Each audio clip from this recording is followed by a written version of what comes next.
My aunt said, "You don't belong here, Mealia. This reunion is for real family." My hands froze on the gift box I had brought. Everyone stared like I was some outsider who had barged in uninvited. And maybe I had, but not in the way they thought. Before we go further, don't forget to hit that subscribe button. Like the video, and share if you've ever been underestimated by your own family. Let's dive in. I hadn't seen my parents in 5 years. Not since they sold my room, told me I was too sensitive, and sided with my sister after she framed me for stealing Grandma's bracelet. That day, I packed everything I owned, 2 bags and a shattered heart, and left. No calls, no visits, no apologies. But this morning, a message popped up on my phone. Family reunion at Grand Vista. Everyone's invited. I knew it wasn't really meant for me. My name wasn't even on the list. My cousin accidentally forwarded it to the old group chat. That was enough. I booked a flight. Not to beg for a seat at the table, but because that table was mine. Literally. See, Grand Vista wasn't just any luxury resort. It was the most exclusive hilltop venue in the state. Celebrities held weddings there. And 3 months ago, I bought it. Quietly. In cash. No one knew. Not my parents, not even my sister. I was done explaining my success to people who never believed in me. When I walked into the garden, heads turned. My mom looked stunned. My dad whispered something to my uncle, probably asking why she was here. I walked up to the hostess and said, "Can you please prepare the private deck for the real guests?" She glanced at me and smiled. "Of course, ma'am. As the new owner, anything you say." My mom's wineglass slipped from her hand and shattered on the floor. My dad's face went pale. My sister choked on her drink, and in that moment, I didn't need to say a word. I just smiled. Because the place they thought I didn't belong to now had my name on every legal paper. My mom recovered first barely. She forced a laugh, the kind that sounds like it's trying too hard to bury panic. "Oh, Mealia," she said, "you always were dramatic. Are you pretending to own this place now?" Her voice was laced with that same bitterness I'd grown up swallowing. I didn't respond. I just reached into my purse, pulled out the sleek black leather folder, and handed it to the hostess. She opened it, nodded, and said, "It's all in order. The event cost is already waived. Miss Mealia, your staff is ready when you are." The silence that followed could have split the sky. My aunt's fork paused halfway to her mouth. My cousin whispered something to his wife, who immediately started scrolling on her phone like she was checking if it was true. My dad just stared. He looked like someone had told him gravity was a lie. "Wait," my sister snapped, standing up. "You bought Grand Vista, like this Grand Vista. The same one that has a wait list of 1.5 years. 3 years now." The hostess corrected politely. "Unless you're the owner, you'd think someone would have said congratulations. Or even asked how I did it. But no." My mother clutched her pearls and hissed, "Did you use dirty money?" That made me laugh. I hadn't laughed like that in years, not since the day they told me I was too average to make anything of myself. I looked her straight in the eyes and said, "No, I used your rejection. Every word, every insult, every slammed door. That's what built this." Just then, one of the resort managers arrived and said, "Miss Mealia, the wine tasting you requested is ready on the sky deck. Would you like me to escort your guests?" Guests that hit them like a slap. I turned to my parents and said with a calm smile, "I'll let you stay. But only if you can behave. Otherwise, I have no problem asking security to escort you out of my resort." My dad flinched. My mom opened her mouth, then closed it. For once in their lives, they had nothing to say. And that silence, it felt like gold. But just when I thought I had the upper hand completely, my uncle stood up, raised his glass, and said something that made everyone's jaw drop. I knew this would happen one day, and I came prepared. All eyes turned to my uncle as he slowly reached into his blazer pocket. For a moment, my heart actually stopped. The way he smiled, it wasn't warm. It was calculated. Like he'd been waiting for this exact moment. He pulled out a small, crumpled envelope, yellowed at the edges. My mother gasped the second she saw it. "You kept that?" she whispered. He nodded. "Of course. I knew someday it would come in handy." I took a step forward, keeping my expression steady, even though my pulse was thundering. "What is that?" He held it up like it was a sacred artifact. "The contract your father made you sign when you left home. The one where he said he'd cut you off from the family permanently. You agreed you wouldn't claim any inheritance, support, or connections." A few gasps rippled through the crowd. My cousin muttered, She signed that. Under pressure, I said coldly. He shoved it in front of me when I had nowhere to go. My uncle shrugged. Still, your signature's on it. Then he looked at my parents. Technically, that means she has no legal right to associate with the family brand. And if Grand Vista is hosting this reunion, she might be violating her own agreement.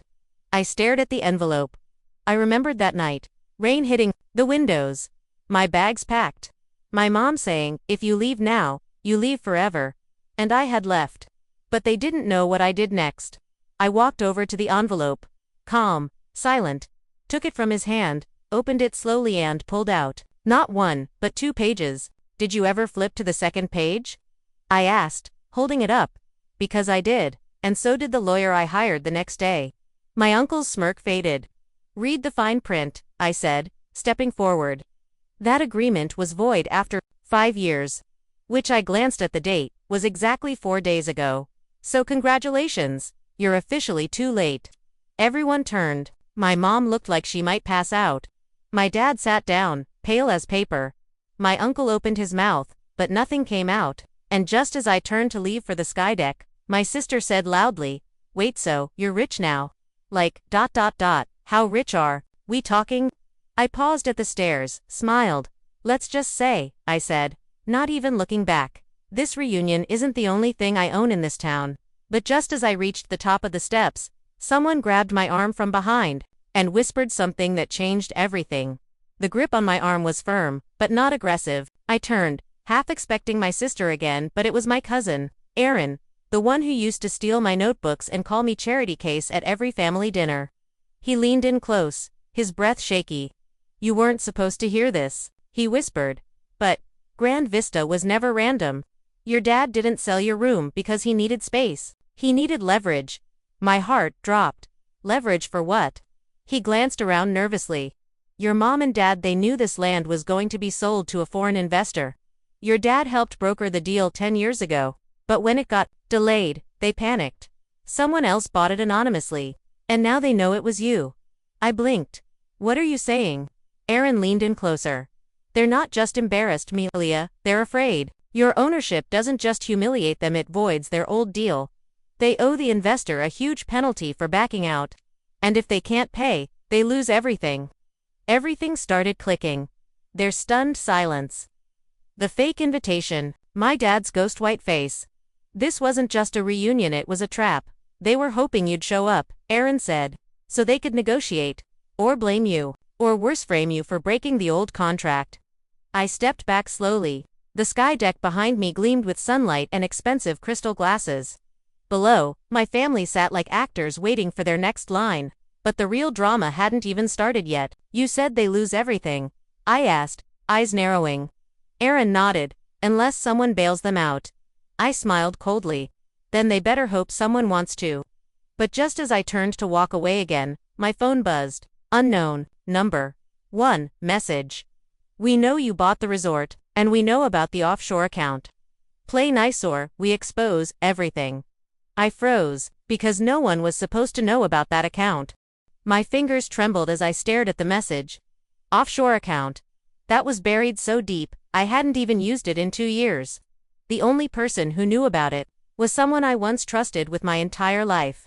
I slowly looked up and scanned the guests below, and that's when I saw him, standing near the bar, acting casual. Lathan, my ex, my business partner. The man who promised to love me forever, right before stealing my first startup idea and vanishing with the investor list. I hadn't seen him in years. I thought he was overseas, burned out and broke. But here he was, smiling, laughing with my cousins like he belonged, and worse, like he had been invited. I stormed down the stairs, my heels clicking like warning shots across the marble. What are you doing here? I hissed, grabbing his arm. He turned, all fake charm. Relax, Maelia. Your mom invited me. Said it was time to heal old wounds. I couldn't believe it. You're blackmailing me now. He raised an eyebrow. Me? No. But I do know someone very interested in the Grand Vista ownership. Transfer, and they're willing to pay a lot to challenge it. You and I both know if this goes public, the audit will tear you apart. You wouldn't, I whispered. Ethan leaned in, voice low and venomous. Then give me a seat at the table. Back in your company, silent partner, 20%. No questions. My blood boiled. He thought I'd just hand over years of sweat and sacrifice because of an old file. I turned away for a second, trying to steady my breath, but, just then, Aaron appeared again, eyes wide. "Myelia," he whispered. "The lawyer you hired, for the Grand Vista deal. Did you vet him properly?" "Why?" "Because I just overheard your dad talking to Ethan, about him." My heart stopped. The walls were closing in, the blackmail, the secret contract, the fake invitation, and now my own lawyer. I wasn't just surrounded by enemies, I was outnumbered. But then right as I felt the panic rising, my phone buzzed again. New message. This time, from a private contact I hadn't heard from in years. "They're playing dirty. You want to win? Check the email I just sent you. And whatever you do, don't leave the reunion before sunset." I looked up, and for the first time that day, I smiled. Because the person who sent that message was the last person my family ever wanted me to call. The sun was beginning to set, casting a golden glow over the hills behind Grand Vista. Guests were sipping their last glasses of wine, unaware that the most important part of the reunion hadn't even begun. I stood silently on the sky deck, staring out at the view, waiting for them to come to me. And they did. My father arrived, first face stiff, pride wounded, but not dead. Then my mother, holding a glass like it was the only thing keeping her upright. My sister, arms crossed, eyes full of jealousy. And Ethan, of course, hovering nearby like a snake with a smile. "I think," my dad began, "it's time we had a real conversation." I didn't move. About the blackmail. The offshore account. Or the fake lawyer you hired to tank my ownership. Their eyes widened, but I didn't stop. "You see," I checked the email. "And you know what I found?" I turned slowly. "Copy of the second agreement. The one your lawyer drafted behind my back. The one that tried to transfer my business shares to a shell company in your name." Ethan flinched. My dad looked away. "But here's the thing," I continued. "I knew something like this was coming. So 2 years ago, I added a clause to my corporate trust. If anything suspicious ever touched my accounts, everything, every share, every asset would immediately transfer to a secondary owner." "And who's that?" my mother asked, her voice barely holding steady. I stepped aside, and from behind me walked out a woman in a charcoal suit. Confident, calm, sharp as a blade. "Meet Nadine," I said, "my silent investor, my mentor, and now your new landlord." Nadine pulled out a folder, handed it to Ethan, and said flatly, "You'll find the cease and desist order inside. Along with the defamation suit, effective immediately. And if you breathe near Myelia again, you'll be dealing with federal court." Ethan's face went pale. My father tried to speak, but Nadine cut him off. "As for you, Mr. Caldwell, you broke to state laws trying to sabotage your daughter's company. I've already forwarded everything to the board. I suggest you start preparing." I turned to my mother. "This is what it feels like when the daughter you called weak, wins. Not just money, not just property, but power. Real untouchable power." She said nothing, just stared like she'd seen a ghost. I looked around one last time at the family that cast me out, humiliated me, tried to destroy me. And then I smiled. I came to this reunion because I thought I needed closure, but I was wrong. I didn't need their approval. I just needed to remind myself. I stepped toward the edge of the sky deck and raised my glass. That I'm not the outsider anymore. I'm the owner of everything they ever said I'd never have. The crowd behind me burst into whispers, but I didn't care. Because the sunset wasn't just the end of the day. It was the end of their control. And the beginning of my legacy.